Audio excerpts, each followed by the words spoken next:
तर साहेबांनी जेव्हा निर्णय घेतला तो त्यांच्यापर्यंतच मर्यादित ठेवला. आजोबांच्या सोबत काम करणाऱ्या लोकांकडनं भरपूर काही माहिती मिळाली, भरपूर काही शिकायला मिळालं. काँग्रेस पक्ष सोडायचा विचार सुद्धा मनात येत नाही. भारत जोडो यात्रेचा अनुभव मी तुम्हाला सांगेल की जेव्हा वाशिम ते मालेगाव पायी सकाळी निघाले, तर जेही गावं सकाळची किंवा मिरशीपर्यंत आपल्या जिल्ह्यामध्ये त्यांनी ते चाललेत, तर सकाळी 5 वाजता मायमावल्या आरतीचे ताटं घेऊन त्यांचं स्वागत करण्यासाठी हजर होत्या. अशोक चव्हाण परत काँग्रेसमध्ये आले, तर त्याबद्दल तुमचं काय मत आहे? त्यांचं स्वागतच राहील आणि सगळ्यात जास्त आनंद म्हणून सगळ्या लोकांची समस्या सोडवण्यासाठी, लोकांमध्ये जागरूकता निर्माण करण्यासाठी एकत्रित आलेली आहे. आणि महायुती तुम्हाला सुद्धा माहिती ही स्वार्थासाठी एकत्र आलेली आहे. ते एक खूप मोठं क्षण आहे. म्हणजे आज मालेगावची लोक असतील, मिरशीची लोक असतील, वारंगीवरचे लोक सांगतील की आमच्या फाट्यावरून राहुलजी गेले. हे लपून नाही, तर सगळ्यांना माहिती आहे. कोर्टात आपण भांडलो, मी एकट्याने भांडलो, जवळपास 60 आमदार आम्ही कोर्टात गेलो होतो. म्हणजे जनता जनार्दन आहेत, ते जाणकार सुद्धा आहेत, त्यांना ही गोष्ट सुद्धा माहिती आहे. पण नक्कीच मी प्रांजळ प्रयत्न केला कामामार्गी लावायचा, आणि ते कामामार्गी पण लागत, भविष्यात पण करत राहणार. मित्र नमस्कार. आज आपण रिसोड तालुक्यातल्या मांगुळ जनक या गावात आलेलो आहोत. मांगुळ या गावानंतर जनक हे एक आडनाव लागतं. हे जनक घराणं स्वातंत्र्याच्या पूर्वीच्या काळापासूनच समाजकारणात असोत किंवा राजकारणात असोत आपलं काम करत आहेत.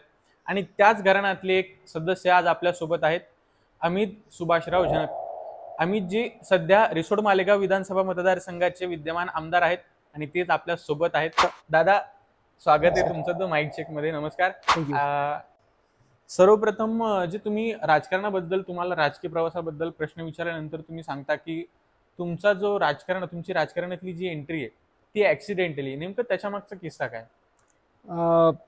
ऍक्च्युली झालं असं की बाबा ह्यात म्हणजे बाबा असेपर्यंत, जिवंत असेपर्यंत मी बाबांना कधी राजकारणाच्या माध्यमातून मदत होईल असेच प्रयत्न केले.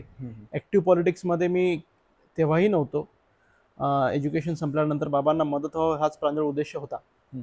पण बाबांची डेथ झाल्यानंतर आपसुकच जबाबदारी माझ्यावर पडली. कुटुंबात ज्येष्ठ आमचे काका असतील, बाकी ज्येष्ठ मंडळी असेल, यांनी सगळ्यांनी तो निर्णय घेतला की नाही बाबा आपणच पुढे गेलं पाहिजे. पण ती एंट्री माझी काही ठरवून नव्हती.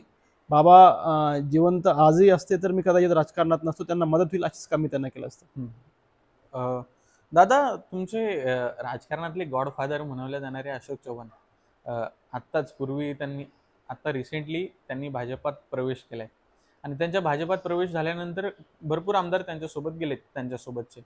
आणि त्यानंतर बातम्यांमध्ये तुमचं पण नाव होतं की आता तुम्ही पण भाजपात प्रवेश करणार, पण असं झालं नाही. नेमकं तुम्ही भाजपात न जाण्यामागचं कारण काय? नाही, मुळात विषय हा झाला की चव्हाण साहेब भाजपमध्ये जातील हे चर्चा होत्या, पण आम्हाला विश्वास होता की साहेब तसा काही निर्णय घेणार नाहीत. पण जेव्हा साहेबांनी निर्णय घेतला तो निर्णय त्यांनी त्यांच्यापर्यंतच मर्यादित ठेवला. कुठल्याही जवळच्या म्हणजे जे त्यांच्यासोबत त्यांच्या वडिलांपासून काही मंडळी सोबत होती त्यांच्यावरही त्यांनी तो निर्णय लादला नाही. तो निर्णय त्यांनी त्यांच्यापर्यंतच मर्यादित ठेवला. आणि आमच्यावर तर पूर्वीपासूनच काँग्रेसची संस्कार आहेत. आजोबा पणजोबा वडील असतील, आमची सगळी फॅमिली असेल, ही मुळातच काँग्रेस संस्कारातच मोठी झालेली आहे. त्यामुळं भाजपमध्ये प्रवेश करायचा विचार सुद्धा मनात येत नाही. हे सगळं म्हणजे हा जो सगळं जे चालू होता सिक्वेन्स त्यांचा भाजपात प्रवेशचा, त्याची तुम्हाला काहीच कल्पना नव्हती का? नाही, वावड्या तर कोणाबद्दलही उडवल्या जातात. आजही कोणाला जर बदनाम करायचं असेल तर भाजपमध्ये जाणार अशा चर्चा त्याच्या माघारी उडवल्या जातात. आम्हाला तसंच वाटायचं की साहेबांवर प्रयोग चाललेले असतील, साहेबांना बदनाम करायचा ते विषय असेल. तर साहेबांनी जेव्हा निर्णय घेतला तो त्यांच्यापर्यंतच मर्यादित ठेवला. ह्यामुळे ते आश्चर्यचकितच होतं. दादा, एवढं सगळं म्हणजे महाराष्ट्रात सुरू आहे, सत्तांतर झालंय, महाविकास आघाडीची सरकार होती तुमची, त्यानंतर महायुतीची सरकार आली. याच्या अगोदर पण महाविकास आघाडीच्या सरकार अगोदर महायुतीची सरकार राज्यात होती. म्हणजे तुम्ही एकंदरीत तुम्ही निवडून जरी आले असले आमदार, तरी राज्यात सत्तेच्या स्थानी तुमचा जो पक्ष आहे वगैरे तो नव्हता. त्यामुळं पाहिजे त्या प्रमाणात तुम्हाला मतदारसंघात विकास कामं करावी जरी वाटली तरी ती करता आलेली नाहीयेत. मग हे सगळं असताना तुमच्या सोबतचे कित्येक सहकारी काँग्रेसला रामराम ठोकून भाजपात गेलेत आणि सत्तारूढ झाले आणि त्यांनी त्यांच्या मतदारसंघात कामं सुद्धा केली. मग तुम्ही काँग्रेस न सोडून जाण्यामागचं कारण काय? मी तुम्हाला आधी सुद्धा तेच सांगितलं की आमच्या मुळात संस्कार लहानपणापासून, आमचे वडील असतानापासून, आजोबांचा तर काळ मी बघितला नाही कारण की माझा जन्मच तेव्हा झाला नव्हता. पण आजोबांच्या सोबत काम करणाऱ्या लोकांकडनं भरपूर काही माहिती मिळाली, भरपूर काही शिकायला मिळालं. तर त्यामुळे काँग्रेस पक्ष सोडायचा विचार सुद्धा मनात येत नाही. शेवटी सरकार येतात, सरकारे जातात, सत्तेत माणूस राहतो, सत्तेत राहत नाही, पण लोकांच्या संपर्कात आपण कायमस्वरूपी राहिलं पाहिजे आणि लोकांच्या स्मरणात, संपर्कात तर असलंच पाहिजे पण त्यांच्या स्मरणात सुद्धा आपण राहिलं पाहिजे. आणि मला तरी असं वाटतं की ज्या पक्षाने एवढं सारं आमच्या परिवाराला दिलं, म्हणजे आजोबापासनं पक्षाने जबाबदारी टाकत गेलेत, आजोबांनी सुद्धा चांगलं कार्य केलं, वडिलांवर जबाबदारी टाकत गेली, वडिलांना मंत्री होण्याचा मान काँग्रेस पक्षामुळे मिळाला आणि आजही सगळ्यात कमी वयाचा आमदार होण्याचा मान मला मिळाला 28 वर्ष. हा, नंतर आताही तिसऱ्यांदा पक्षाने इथपर्यंत मला जबाबदारी टाकून आणलंय. पुढेही पक्षाच्याच साठी काम करण्याची इच्छा आहे. काँग्रेस पक्षाबद्दल अशी ही काँग्रेसमध्ये कोणती गोष्ट आहे की जी गोष्ट तुम्हाला काँग्रेस सोडून दुसरीकडे जाऊ देत नाही? कोणती चांगुलपणा कोणता आहे काँग्रेसचा? काँग्रेस पक्षाचं सगळ्यात महत्वाचं उदाहरण तुम्हाला जर द्यायचं असेल तर काँग्रेस पक्षाची जी नीव आहे, म्हणजे पाया आहे, हा सर्व धर्म समभाव, सगळे सारखे आहेत काँग्रेस पक्षामध्ये. कोणी जवळचं नाही, कोणी लांबचं नाही, सगळ्यांना समान न्याय, सगळ्या घटकांना.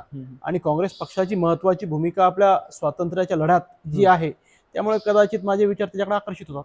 अच्छा दादा, तुमचे जवळचे मित्र विश्वजित दादा कदम आणि त्यानंतर सत्यजित दादा तांबे, ही तुमची युवा आमदारांची फळी आहे आणि तुमचं चांगलं एकदम मस्त बॉन्डिंग आहे. ही तुमची ओळख कधी झाली, कुठे झाली?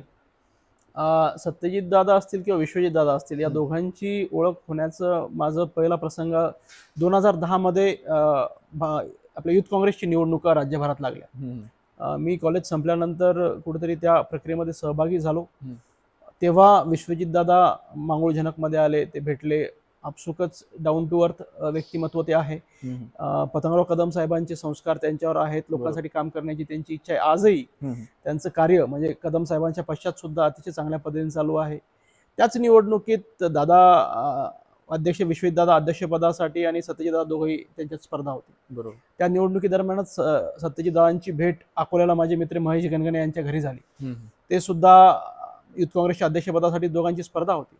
पण त्या निवडणुकीनंतर जो काही निकाल लागला ते आपल्या सगळ्यांना माहिती आहे. विश्वजित दादा अध्यक्ष झाले, सत्यजित दादा उपाध्यक्ष झाले. पण तेव्हापासून त्यांची जी ओळख झाली आणि त्यांच्यासोबत काम करताना काही गोष्टी त्या दोघांकडून शिकायला मिळाल्या, त्या आजही आमच्या फायदेशीर आहेत. आणि आजही आमचे संबंध सभागृहात, मी आणि विश्वजित दादा विधानसभेत आहेत, सत्यजित दादा विधान परिषदेत आहेत, पण काम करताना एकमेकांचे विचार, आम्ही एकमेकाचा आदर सदैव करतो. सत्यजित दादा किंवा विश्वजित दादांबरोबर घडलेला असा एखादा किस्सा आठवतो का? मी एक सांगतो तुम्हाला की विश्वजित दादा अध्यक्ष असताना 2011-12 साली दुष्काळग्रस्त महाराष्ट्राच्या समस्या जाणून घेण्यासाठी त्यांनी विदर्भापासून तर पश्चिम महाराष्ट्रापर्यंत सगळ्यात लंबी पदयात्रा, जवळपास 600 किलोमीटरची पदयात्रा विश्वजित दादा आणि युथ काँग्रेसची काढली होती. तर ते स्वतः पायी चालले, सत्यजित दादा पण त्या याच्यात सहभागी झाले होते. पण आम्ही यंग होतो, म्हणजे जस्ट 24-25 वर्षाचे आम्ही तेव्हा होतो. आणि त्यावेळेस अख्खा महाराष्ट्र पायी चालताना आम्ही जो अनुभव घेतला, म्हणजे सिंदखेड राजापासून ज्या यात्रेची सुरुवात झाली, पुढे ती याला पंढरपूरच्या नंतर तिचा समारोप झाला. पण ज्या समस्या महाराष्ट्राच्या आहेत त्या आपसुकच विश्वजित दादांनी गाडीत फिरून न घेता पायी चालून महाराष्ट्राच्या समस्या ओळखण्याचं काम अतिशय महत्वाचं केलं. आम्हाला सुद्धा पायी चालताना तिथे जेव्हा जे अनुभव आले, आणि आमची पदयात्रेची पद्धत अशी होती की सकाळी 7ला आम्ही निघायचो आणि दुपारचं जेवण एखाद्या दुपारच्या ठियावर राहायचं आमचं. स्थानिक लोक, जसं आपण दिंड्यांमध्ये करतो की स्थानिक लोक पंक्ती देतात, त्या पंक्ती तशा राहायच्या. आणि संध्याकाळी जिथं मुक्काम असेल, टेंटमध्ये मुक्काम असायचा किंवा शाळेमध्ये आमचा मुक्काम असायचा, आम्ही आमच्या पद्धतीने मुक्काम करायचो. सकाळी 5 वाजता उठून थंड्या पाण्याने आंघोळी करून पुन्हा आम्ही तयार होऊन, म्हणजे ती ऊर्जाच वेगळी होती. आणि अतिशय चांगल्या पद्धतीने ऐतिहासिक पदयात्रेत मी विश्वजित दादांच्या नेतृत्वात सहभागी होऊ शकलो, ही सगळ्यात मोठी आठवण माझ्यासाठी आहे. भारत जोडो बद्दल कसा होता भारत जोडोचा अनुभव तुमचा? भारत जोडोच्या वेळेस सुद्धा आम्हाला त्याच पदयात्रेची आठवण झाली. आणि खरंच त्या ऐतिहासिक भारत जोडो यात्रेचं जे मार्गक्रमण झालं ते आपल्या वाशिम जिल्ह्यातून झालं, हे सुद्धा मला अतिशय अभिमानाची गोष्ट. मी जिल्हा अध्यक्ष असताना ते सगळं झालं. मी आवर्जून राहुलजींचं कौतुक करेल की ते एवढे मोठे व्यक्तिमत्व आहेत, ते पायी पायी नसते जरी चालले तरी चाललं असतं, पण त्यांना आपला देशचं महत्व, देशाची जडणघडण, देशाचे जे काही घटक आहेत समजा, त्या सगळ्या गोष्टीची माहिती त्यांना करायची होती. आणि त्यांनी डायरेक्ट संवाद या शेवटच्या स्तरापर्यंत पोहोचले. भारत जोडो यात्रेमध्ये शेवटचा कार्यकर्ता, शेवटचा नागरिक त्या गावाचा, भारत जोडो यात्रेचा अनुभव मी तुम्हाला सांगेल की जेव्हा वाशिम ते मालेगाव पायी पायी सकाळी निघाले, तर जेही गावं सकाळची किंवा मिरशीपर्यंत आपल्या जिल्ह्यामध्ये त्यांनी ते चाललेत, तर सकाळी 5 वाजता मायमावल्या आरतीचे ताटं घेऊन त्यांचं स्वागत करण्यासाठी हजर होत्या. दुपारी सुद्धा भरपूर मालेगाव निघाल्यानंतर मिरशीपर्यंत असंख्य ठिकाणी रांगोळ्या काढून सडे टाकून मायमावल्यांनी त्यांचं स्वागत केलं. तर नक्कीच कदाचित राहुल गांधी देशाचं भविष्य आहेत, भविष्यात एखाद्या चांगल्या हुद्द्यावरती आजही विरोधी पक्ष नेते आहेत, पण अभिमानाने ज्येष्ठ मंडळी असेल, युवक मंडळी सांगतात की राहुल गांधी आमच्या गावातून येऊन गेले. ते एक खूप खूप मोठं क्षण आहे. म्हणजे आज मालेगावचे लोक असतील, मेडशीचे लोक असतील, वारंगीवरचे लोक सांगतील की आमच्या फाट्यावरून राहुलजी गेलेत. सावरगावच्या मायमावल्या म्हणतील की आम्ही राहुलजींची ओवाळणी केली. तर ह्या कुठेतरी अलौकिक गोष्टी असतात. आजही आपण जुन्या जे नेते मंडळी आहेत, लोक आजही सांगतात की नेहरूजींची सभा इथे झाली होती, इंदिराजी इथे आल्या होत्या, अटलजी इथपर्यंत आले होते. तर हे राहुलजींचे सुद्धा ते किस्से आपल्याला ऐकायला मिळतील. इतिहासात ही पण एक ऐतिहासिक भारत जोडो यात्रा होती. हजारो किलोमीटर तो व्यक्तिमत्व कन्याकुमारी पासून तर जम्मू काश्मीर पर्यंत आणि मिझोरम पासून पुन्हा मुंबईपर्यंत, म्हणजे उत्तर दक्षिण पूर्व पश्चिम अशी भारताची त्यांनी यात्रा पायी पायी केलेली आहे. त्या व्यक्तिमत्वाचा सलामच आपण केला पाहिजे. बरोबर आहे. आणि अशा यात्रा राजकारणात मोठे भूकंप आणतात. कारण भूकंप म्हणण्यापेक्षा एक चळवळ निर्माण करतात आणि त्या चळवळीतून ज्या समस्या, शेवटी मी तुम्हाला जे सांगितलं की काँग्रेस पक्षाने आपल्या देशाच्या स्वातंत्र्य चळवळीत खूप मोठं योगदान भूमिका निभावलेली आहे आणि तीच विचारसरणीचे संस्कार आमच्या सगळ्यांवर झालेले. राहुलजींनी तेच आपल्याला भारत जोडो यात्रा दरम्यान आपल्याला त्याची जाणीव करून दिली की हा देश नुसता एकट्याने नाही जमवला, सगळ्यांनी एकत्रित येऊन देशात स्वातंत्र्य मिळालेलं आहे आणि त्याची प्रगती सुद्धा सगळ्यांना मिळून होते, एकट्या व्यक्तीमुळे होत नाही. हेच राहुलजींचा महत्त्वाचा. आणि राजकीय दृष्ट्या जर विचार करायचा झाला तर त्या यात्रेचा मोठा परिणाम आपल्याला लोकसभेत पाहायला मिळाला. एक चांगलाच इम्पॅक्ट झालाय म्हणून त्याचा. जर अशोक चव्हाण परत काँग्रेसमध्ये आले तर त्याबद्दल तुमचं काय मत आहे? त्यांचं स्वागतच राहील आणि सगळ्यात जास्त आनंद मला होईल. सगळ्यात जास्त आनंद तुम्हाला होईल. लोकसभेत काँग्रेसनं चांगलं काम केलंय आणि भरपूर जिथं अपेक्षा नव्हती तिथं पण काँग्रेसनं विजय मिळवलेला आहे. त्यानंतर महाराष्ट्राचा जर विचार केला तर महाराष्ट्रात पण सगळ्यात चांगली कामगिरी काँग्रेसने केली. यंदा महाराष्ट्राचा विधानसभेचा काय प्लॅन असणार? महाराष्ट्रामध्ये विधानसभेची निवडणूक आपण महाविकास आघाडी म्हणून पुढे जातोय असं सगळ्या ज्येष्ठ नेत्यांचं मत आहे. आपापल्या पक्षाच्या पातळीवर त्याचे नियोजन सुद्धा चालू झालेलं आहे आणि लोकसभेमध्ये जे यश काँग्रेस पक्ष असेल किंवा महाविकास आघाडीला असेल, आदरणीय नानाभाऊ असतील, पवार साहेब असतील, शरद पवार साहेब असतील, उद्धव साहेब असतील, या सगळ्यांनी एकत्रितपणे जे टीमवर्क लोकसभेमध्ये झालं त्याचंच कुठंतरी जे आपल्याला फळ मानता येईल. कार्यकर्त्यांची मेहनत, नेत्यांचं मार्गदर्शन, यामुळेच महाविकास आघाडी आणि काँग्रेस पक्षाला अतिशय चांगलं यश या लोकसभेत मिळालं. दादा, महाविकास आघाडीमध्ये कोणी मोठा भाऊ आहे का? तिघही भाऊ सारखेच आहेत. शेवटी महाविकास आघाडी ही सगळ्यांनी एका विचाराने तयार केलेली आघाडी आहे आणि तिला आता तयार होऊन जवळपास 5 वर्ष होत आहेत. कुठेतरी कार्यकर्ते, नेते हे सगळे एका विचारानेच एकत्रित आल्यामुळे ती टिकत आहे. दादा, महायुतीबद्दल आणि महाविकास आघाडीबद्दल तुमचं काय मत आहे आणि दोन्हीमध्ये फरक काय नाही?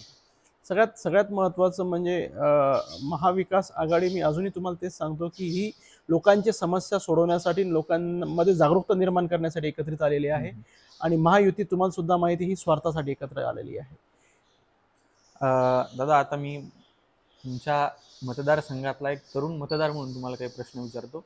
जेव्हा आम्ही तुमच्याबद्दल तुम्हाला काय प्रश्न विचारावे हे जेव्हा मतदारसंघात विचारतो तेव्हा मतदारसंघातले लोक म्हणतात की जनक कुटुंब गेली 3 पिढ्या राजकारणात आहेत आणि एवढं सगळं असताना आता म्हणजे ते प्रस्थापित असल्यासारखे आहेत मतदारसंघामध्ये.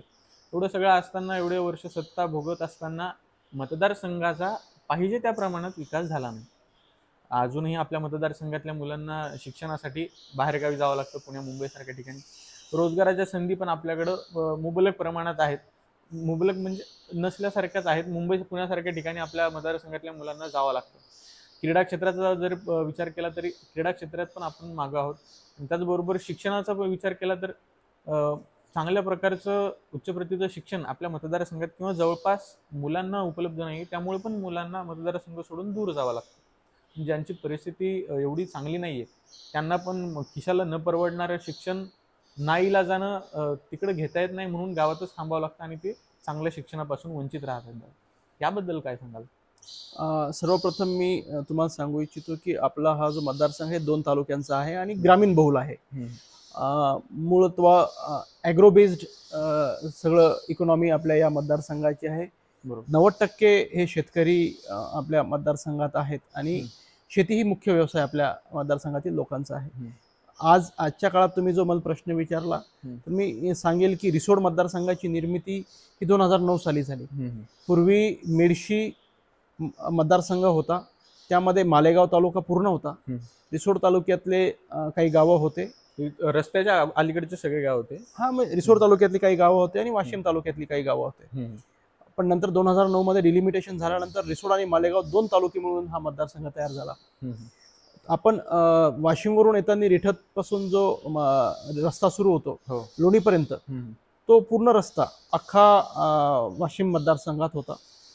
इकडे खंडाळा शिंदे पर्यंत जो रस्ता आहे तो रस्ता सुद्धा आपल्या वाशिम मतदारसंघात होता. आणि 2009 मध्ये हे एकत्रित झाला. मी नक्कीच भौगोलिक विकासाबद्दल तुम्हाला सांगू इच्छेल की आमचे आजोबा असतील, आमचे वडील असतील आणि माझ्याही जवळपास 10.5 वर्षाच्या कार्यकाळात विकासात्मक बाबीत कुठंच आम्ही मंडळी कमी म्हणजे असं लोकांच्या ज्या पण मागण्या आहेत ते पूर्ण करण्याचे प्रयत्न केले. आम्ही त्या दृष्टीनं प्रयत्न सुद्धा झालेत. मला तर या 2-2.5 वर्षाचा महाविकास आघाडीचा काळामध्ये असंख्य कामं प्रस्तावित करण्याचं मला योग आला. ते केलेत सुद्धा, काही पूर्णत्वात गेलेत, काही चालू आहेत. मधात महायुती शासन आल्यानंतर त्यांनी मोठ्या प्रमाणात विरोधी पक्षाच्या आमदारांच्या कामांवर स्टे देण्याचं काम केलं. बरोबर. शेवटी आम्ही एकत्रित येऊन कोर्टामध्ये भांडलो. शेवटी कोर्टाने आम्हाला न्याय दिला की हे विकासात्मक कामं आपल्याला थांबवता येणार नाहीत, आपण स्टे उठवला पाहिजे. तो निर्णय याबद्दल आहे ना, मतदारसंघातल्या नागरिकांच्या मनात सध्या संभ्रम आहे आणि तुमच्याबद्दल रोष सुद्धा आहे. म्हणजे नेमकी त्यांना ही प्रक्रिया माहित नाहीये की महायुती सत्तेत आल्यानंतर त्यांनी महाविकास आघाडीतले जे जे आमदार आहेत, जे जे आहेत राजकारणी, त्यांची कामं त्यांच्या मतदारसंघातली स्थगित केलेली आहे. हे लपून नाही, दादा सगळ्यांना माहिती आहे. कोर्टात आपण भांडलो, मी एकट्याने भांडलो. जवळपास 60 आमदार आम्ही कोर्टात गेलो होतो. काँग्रेस, उद्धव बाळासाहेब ठाकरे यांचे गटाचे, शिवसेनेचे आमदार, शरद पवार साहेबांच्या गटाचे, राष्ट्रवादीचे आमदार, आम्ही सगळे एकत्रितपणे जवळपास 60 ते 70 आमदार कोर्टात गेलो. मुंबई हायकोर्टाने निर्णय दिला स्टे उठवण्याचा. स्टे उठवल्यानंतर या डिसेंबर 2023 मध्ये तो स्टे उठल्यानंतर भरपूर कामांचे वर्क ऑर्डर्स, टेंडर झालेले कामावर स्टे त्यांनी दिलेले होते. वर्क ऑर्डर्स झालेत आणि ते आता कामं प्रगतीपथावर आहेत. लोक म्हणजे जनता जनार्दन आहेत, ते जाणकार सुद्धा आहेत, त्यांना ही गोष्ट सुद्धा माहिती आहे. पण नक्कीच मी प्रांजळ प्रयत्न केला कामा मार्गी लावायचा आणि ते कामं मार्गी पण लागतात, भविष्यात पण करत राहणार. दुसरा महत्त्वाचा विषय तुम्ही शिक्षणाचा घेतला. मी आवर्जून अभिमानाने सांगेल की आज आपल्या वाशिम जिल्ह्यामध्ये मेडिकल कॉलेज सुरू करण्याचं एक कुठेतरी प्रस्ताव सादर आम्ही सगळ्यांनी, म्हणजे मी माझ्या पद्धतीने, आपले अमितदादा देशमुख मेडिकल एज्युकेशन मिनिस्टर असताना त्याचा पाठपुरावा केला. ते कॉलेज मंजूर सुद्धा झालं. ते सुद्धा भविष्यात चालू होणार आहे. आजही आपल्या तालुक्याच्या ठिकाणी असेल किंवा वाशिम सारख्या ठिकाणी असेल, विविध प्रकारचे कॉलेजेस अवेलेबल आहेत. पण नक्कीच जे विद्यार्थ्यांना अपग्रेडेड एज्युकेशनची गरज आहे ते औरंगाबाद सारख्या ठिकाणी, पुण्यासारख्या ठिकाणी किंवा नागपूर सारख्या ठिकाणी गेल्यानंतर मिळत असेल, त्या पद्धतीचे शिक्षण भविष्यात आपल्या तालुक्याच्या ठिकाणी असेल, आपल्या जिल्ह्याच्या ठिकाणी असेल, हे उपलब्ध झालं पाहिजे. या दृष्टीने आम्ही प्रयत्न करू.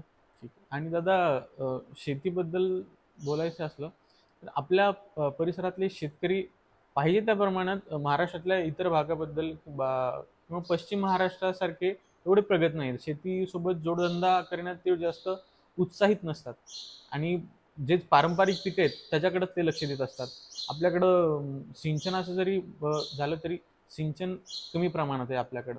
आणि त्याचबरोबर क्रीडा क्षेत्र असो, रोजगाराचा तो राहिला आपला प्रश्न, की रोजगारासाठी सुद्धा आपल्याला बाहेरगावी जावं लागतं. मी माझं मागच्याच प्रश्नात तुम्हाला सांगितलं की आपलं 90% इकॉनॉमी ही शेतीवर अवलंबून आहे. जवळपास शेती हाच व्यवसाय म्हणून बघितला जातो. आणि तुम्ही जसं सांगितलं की आज आपल्या भागात सुद्धा अतिशय आधुनिक आणि प्रगतीशील कास्तकार आहेत, शेतकरी आहेत. फळबागेमध्ये आपण अतिशय चांगलं काम करतोय. मी म्हणजे गावाची नावं सुद्धा तुम्हाला सांगू इच्छितो. बाळखेड असेल, मुंगळा असेल, असंख्य गावं आज मोठ्या प्रमाणात फळबागेकडं वळलेले आहेत. भाजीपाल्यामध्ये आज शिरपूर सारखं गाव असेल, वारंगी असेल, इराळा असेल, आपल्या आपल्या भागातून भाजीपाला आज मोठ्या संख्येने हैदराबाद सारख्या मार्केटमध्ये, नागपूर सारख्या मार्केटमध्ये जातं. तर आपण स्पर्धेत कुठंच कमी नाहीये. पण जे शेतकरी प्रयोग आपल्या शेतीवर वेगवेगळे करत आहेत, जोडधंद्यांची जोड ते आपल्या शेतीला देत आहेत, मोठ्या प्रमाणात त्यांची सुद्धा आर्थिक परिस्थिती सुधरत आहे. मी बाकी शेतकरी बांधवांना सुद्धा आवाहन करेल की काळानुरूप आपण सुद्धा शेतीमध्ये प्रयोग करून दोन पैसे कसे शिल्लक राहतील या दृष्टीने प्रयत्न केला पाहिजे. आता भविष्यात MIDC बरोबरच मतदारसंघात अजून कोणते कोणते प्रोजेक्ट येणार आहेत? MIDC हा प्रोजेक्ट नसतो. MIDC ही सरकारने उद्योजकांनी निर्माण केलेली एक संधी आणि ते एक व्यासपीठ असतं. तिथे आपल्याला उद्योजक आमंत्रित करून त्यांना विश्वास निर्माण करून द्यावा लागेल की रिसोर्ट सारख्या ठिकाणी जर आपण आलात तर नक्कीच आपल्या उद्योगाला भरभराटी मिळेल, मॅनपॉवर इझिली अवेलेबल होईल, रॉ मटेरियल जे तुम्हाला ज्या गोष्टीची प्रोसेसिंग करायची ती मिळेल. ते प्रोत्साहित झाले, ते उत्साहित झाले तर नक्कीच उद्योजक स्वतःहून आपल्यामध्ये येतील आणि रोजगाराच्या संधी निर्माण होतील. विविध प्रोजेक्टच्या बाबतीत महत्त्वाचं तुम्हाला सांगायचं झालं तर आपल्या गव्हर्नमेंट मेडिकल कॉलेजचा विषय मी तुम्हाला बोललो. ते मेडिकल कॉलेज आपल्या चिवरा हे गाव जे मालेगावच्या तालुक्यामध्ये येतं तिथे मंजूर झालेलं आहे. त्या कॉलेजची निर्मिती जर झाली तर आधुनिक मेडिकल एज्युकेशन आपल्या भागामध्ये उपलब्ध होईल. लोकांना आरोग्याची सुविधा उपलब्ध होईल. जे लोक आज पुणे, मुंबई, संभाजीनगर, नागपूर अशा ठिकाणी जाऊन जे उपचार घेतात ते आपल्या परिसरामध्ये उपचार घेण्याची संधी उपलब्ध होईल. आणि हे कॉलेज झाल्यानंतर विविध त्याच्याशी निगडीत असलेले मग छोटे मोठे हॉस्टेलचे व्यवसाय असतील, मेसचे डबे, विद्यार्थी आपल्या भागात शिकतील त्यांना मेस, म्हणजे हे छोटे छोटे उद्योग आणि मोठ्या प्रमाणात पेशंट आले तर हॉटेल व्यवसाय तिथे चालू होईल. तर हे त्या डिपेंडन्सी त्या प्रोजेक्टवर राहते. MIDC सुरू झाली तर स्थानिकांना तिथे रोजगाराची संधी मिळेल, स्थानिक गावात कामगार राहतील, दोन पैसे स्थानिकांना तिथे मिळतील. म्हणजे किराणा दुकानापासून, दूधवाल्यापासून तर डब्यावाल्यापर्यंत प्रत्येकाला तिथे दोन पैसे कमवण्याची संधी मिळेल. तर हे काही गोष्टी भविष्यात आपल्या भागात होणार आहेत. दादा, यंदा आता जी विधानसभेची निवडणूक लागणार आहे त्या निवडणुकीत तुम्ही कोणते मुद्दे घेऊन निवडणुकीला सामोरं जाणार आहात? सर्वात महत्त्वाचं मी तुम्हाला सांगू इच्छितो की या महायुती शासनाच्या काळात कुठलाच घटक हा समाधानी किंवा शासनाच्या ज्या काही गोष्टी आहेत त्या उलट शासनावर विश्वासच त्या आपल्या जे काही घटक आहेत किंवा जे मतदार आहेत त्यांचा राहिलेला नाही. आपण अलीकडच्याच काळातल्या काही घटना जर बघितल्या, बदलापूरमधली जी घटना घडली तर आता मायमावल्यांसोबत लहान मुली सुद्धा सुरक्षित राहिल्या नाही. शाळेसारख्या ठिकाणी अशा घटना घडत आहेत. आपल्या परिसरात सुद्धा या गोष्टींची आपल्याला जागृती करणं महत्त्वाची आहे की शाळा परिसर असेल, सार्वजनिक ठिकाण असतील तर आपल्या लेखी बाळींना त्रास झाला नाही पाहिजे किंवा तिथे काही अशा घटना घडत असतील तर त्यांना योग्य तो कायद्याने त्यांना हे झालं पाहिजे, सजा झाली पाहिजे. दुसरा महत्त्वाचा विषय शिवाजी महाराजांचा पुतळ्याचं जे घटना घडली कोकणामध्ये त्याचे सुद्धा अतिशय रोष लोकांच्या मनात शासनाबद्दल आहे की त्या योग्य पद्धतीने ती घटना हाताळली नाही. छत्रपती शिवाजी महाराज हा महाराष्ट्रातील प्रत्येक नागरिकाचा स्वाभिमानाचा विषय आहे आणि त्यांच्या आशीर्वादानेच हे सरकार कुठेतरी म्हणते की आम्ही सत्तेत आहोत, आम्ही कार्य करतोय. आणि महाराजांबद्दल अशी घटना झाल्यानंतर शासनाने जी फक्त दिलगिरी व्यक्त करण्याची तत्परता दाखवली त्याच्यावर कारवाई, सगळ्यात महत्त्वाचं म्हणजे जे मेन आरोपी होते ते काल परवा अटक झालेले आहेत. इतके दिवस ते अटक का झाले नाहीत आणि ते लपून का राहिले या गोष्टीचे सुद्धा चौकशी व्हायला पाहिजे. महाराजांचा पुतळा निर्माण करताना काही गोष्टींकडे दुर्लक्ष झालेलं आहे हे जगजाहीर आहे.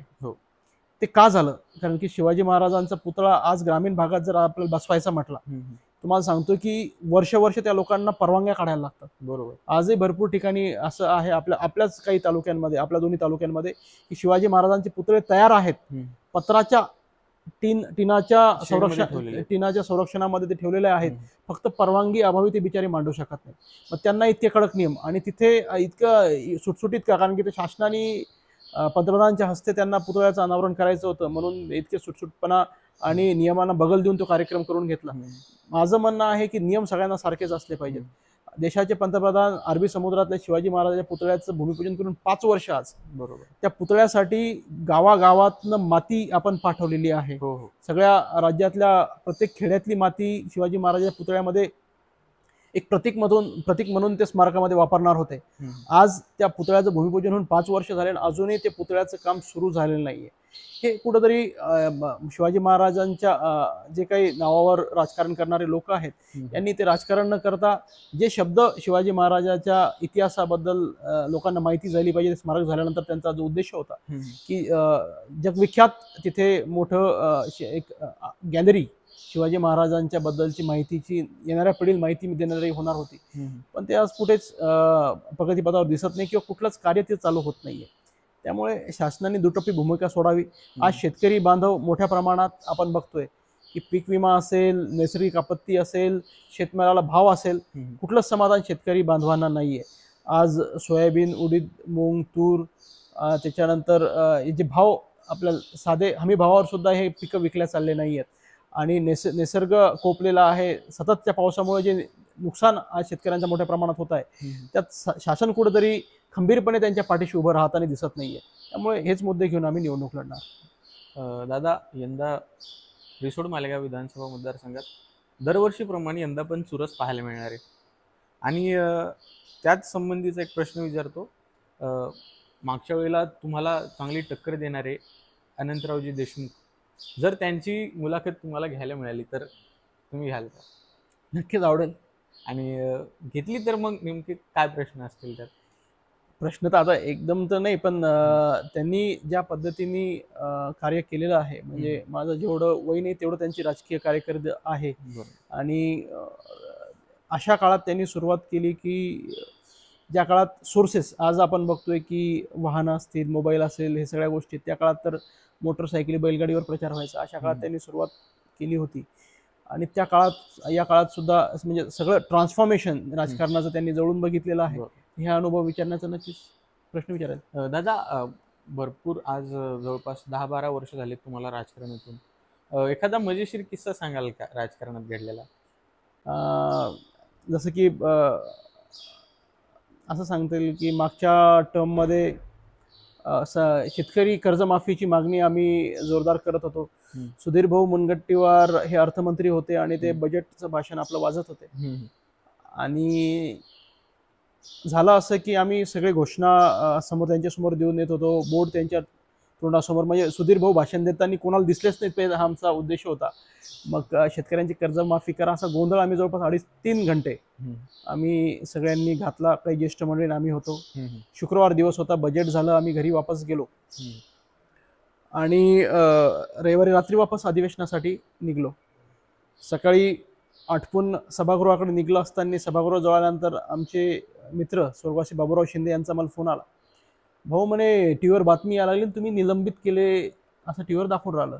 म्हणलं भाऊ मी तर सभागृहात पोहोचलो नाही, निलंबित कसं केलं? म्हणजे सभागृहात गेल्याशिवाय निलंबित कसे करतील? नाही म्हणे टीव्हीवर बातमी, तुम्ही जा. मग आम्ही आत गेलो, पार्टी कार्यालयात गेलो. पार्टी कार्यालयात गेल्यानंतर सगळ्यांना ती बातमी कळाली की 17 आमदारांना निलंबित करण्यात आलं. तेव्हा सगळे ज्येष्ठ नेते एकत्रित बसले. तेव्हा आदरणीय विखे पाटील साहेब विरोधी पक्ष नेते होते, थोरात साहेब असतील, चव्हाण साहेब तेव्हा प्रदेशाध्यक्ष होते, अजितदादाही तेव्हा होते, जयंत पाटील साहेब, हे सगळे काँग्रेस पक्षाच्या कार्यालयात आले. आम्हा सगळ्यांना आमदारांना बसवलं, म्हणत आम्ही तुमचे सगळे सोबत आहोत, तुमच्यावर अन्याय झालेला आहे. आणि शुक्रवारी जी घोषणाबाजी तुम्ही अर्थमंत्र्यांच्या भाषणाच्या वेळेस केली किंवा त्यांना भाषण तुम्ही वेळोवेळी त्यांना इंटरप्ट करत होते, त्यांना थांबवत होते किंवा त्यांचं तोंड तुम्ही तुमच्या फलकांनी झाकत होते, त्यामुळे तुम्हा 17 लोकांना निलंबित केलेलं आहे. पण नक्कीच त्या गोष्टीचं एक कौतुक सुद्धा वाटतं की या सगळ्या ज्येष्ठांनी एकत्रित निर्णय घेतला आणि सोमवारी 17 जण निलंबित झाल्याचा जो निर्णय येऊन धडकला, त्या निर्णयाचा विरोध म्हणून पुढचं पूर्ण अधिवेशन विरोधी पक्षाचा कोणताही सदस्य सभागृहात नव्हता. म्हणजे ती ऐतिहासिक घटना आहे की सत्ताधारी पक्ष समोर बसलेल्या रिकाम्या बाकांसमोर भाषण देत होतं. एकही विरोधी पक्षाचा आमदार तिथे नव्हता. आणि आदरणीय अजितदादा असतील, अशोक चव्हाण साहेब असतील, थोरात साहेब असतील, विजयभाऊ वडेट्टीवार हे आमचे उपनेते होते, हे सगळे असतील, यांनी महाराष्ट्रात बाहेर पडायचं. सुनीलदादा केदार असतील, जितेंद्र आव्हाड असतील, यांनी संघर्ष यात्रा नावाने एक महाराष्ट्राच्या भेटीचा कार्यक्रम आयोजित केला. नागपूरपासून त्याची सुरुवात झाली. अख्ख्या राज्यभरात आम्हा सगळ्यांना घेऊन ते फिरले आणि ते कुठेतरी एक चांगला अनुभव तेव्हा आम्हाला विरोधी पक्षात राहण्याचा आलेला होता.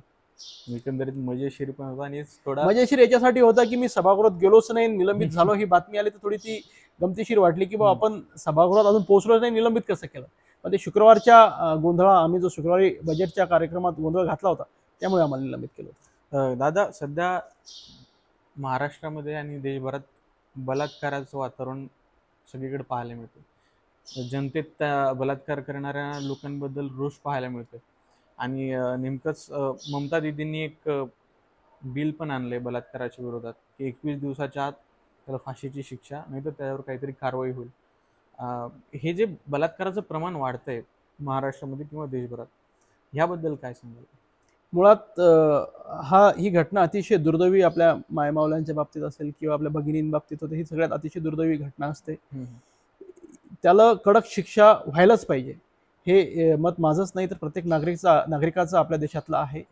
आपल्याही, तुम्ही ममताजींचं उदाहरण दिलं, आपल्याही राज्यामध्ये अनिल देशमुख साहेब गृहमंत्री असताना शक्ती कायदा तयार आहे, पण या महायुती शासनाने या 2-2.5 वर्षात या शक्ती कायद्याचं रूपात त्याला कायद्यामध्ये रूपांतरित अजून केलं नाही किंवा सभागृहात त्याची मांडणी केली नाही. ही शोकांतिका आहे. तो जर कायदा आपल्या राज्यामध्ये आला असता तर आज जे जसं पश्चिम बंगालचं नाव देशभरात होते किंवा पहिलं राज्य ते निर्माण झालं ज्यांनी कठोर कारवाईचा कायदा आपल्या राज्यामध्ये केला, तर कदाचित आपल्या राज्याचं सुद्धा नाव पहिलं राहिलं असतं, पश्चिम बंगालच्या पेक्षाही पहिले आपलं राज्य राहिलं असतं. पण दुर्दैव असं, मी आवर्जून सांगतो की महाविकास आघाडी जर सत्तेत आली, सर्वप्रथम शक्ती कायद्यात रूपांतरित करावं, हे आम्ही सगळे मागणी करू आमच्या सगळ्या ज्येष्ठांना, अशी मी ग्वाही सगळ्या नागरिकांना आपल्या देतो. दादा, तरुणांनी राजकारणात यावं, सहभाग घ्यावा, मतदारसंघाचा विकास करावा, ह्याबद्दल तुम्ही नेहमी सांगत असता आणि त्याबद्दल तुम्ही प्रयत्नही करत असताल, कार्यशीलही आहात. पण राजकारण करणाऱ्या तरुणांना लग्नाबद्दल काय संदेश द्याल? लवकर लग्न करून आपल्या कामावर ध्यान द्या. मग त्यात सगळी जे समतोल आहे तो साधला जाईल का त्यांचा? पण विषय सगळ्यात महत्वाचा हा आहे की जे आपली जोडीदार आहे की किंवा जिला आपल्यासोबत अख्खं आयुष्य पुढचं तिला स्वतःचं आपल्यासोबत घालवायचं आहे, तर अशा व्यक्तीला विश्वासात घेणे आणि आपलं कार्य काय, आपलं काम काय हे आवर्जून तिला सांगणे, ही सगळ्यात मोठी कसोटी असते. त्या कसोटीत आपण उतरून जेवढं तिला समजून सांगता येईल आणि तिने समजून घेतल्यावर मला नाही वाटत कुठं अडचण जाईल. दादा, आम्ही पाहतो की तुमची जी कार्यकर्त्यांची फळी आहे ती तरुण कार्यकर्ते तेवढेच तुमच्या वडिलांसोबत काम करणारे ज्येष्ठ कार्यकर्ते पण तुमच्यासोबत असतात आणि ते सारख्याच जोमाने तुमच्यासोबत काम करतात. पण तरुण कार्यकर्ते आणि जे ज्येष्ठ कार्यकर्ते ह्यांच्यामध्ये समतोल साधणं तुम्हाला कसं जमतं? मुळात मी तुम्हाला तेच सांगितलं पूर्वी सुद्धा की आमच्या आजोबाच्या काळातले सुद्धा काही ज्येष्ठ मंडळी आज मला आशीर्वाद देतात, सहकार्य करतात. बाबांच्या काळातली सुद्धा ज्येष्ठ मंडळी ताकदीने सहकार्य करतात आणि आता माझ्या काळात सुद्धा काही नवीन मंडळी जोडण्यात मला यश आलेलं आहे. तर हे कार्यकर्त्यांनी लहानपणापासून या लोकांसोबत मी वावरलो, यांच्यासोबत राहिलो, यांच्या समोर मी लहानाचा मोठा झालो, त्यामुळे काम करताना कुठंच मला ती अडचण जात नाही. दादा, तुम्ही काम करत असता, हे सगळं करत असताना तुम्ही मतदारसंघातल्या शेवटच्या स्तरापर्यंतच्या प्रत्येक नागरिकाला सहजपणे उपलब्ध होता. म्हणजे कुणी पण तुम्हाला फोन लावू शकतं, तुम्हाला भेटू शकतं. जर कधी त्यांना असं वाटलं की त्यांचं काम झालं नाही तर ते सहजपणे येऊन तुमच्यासोबत भांडतात सुद्धा.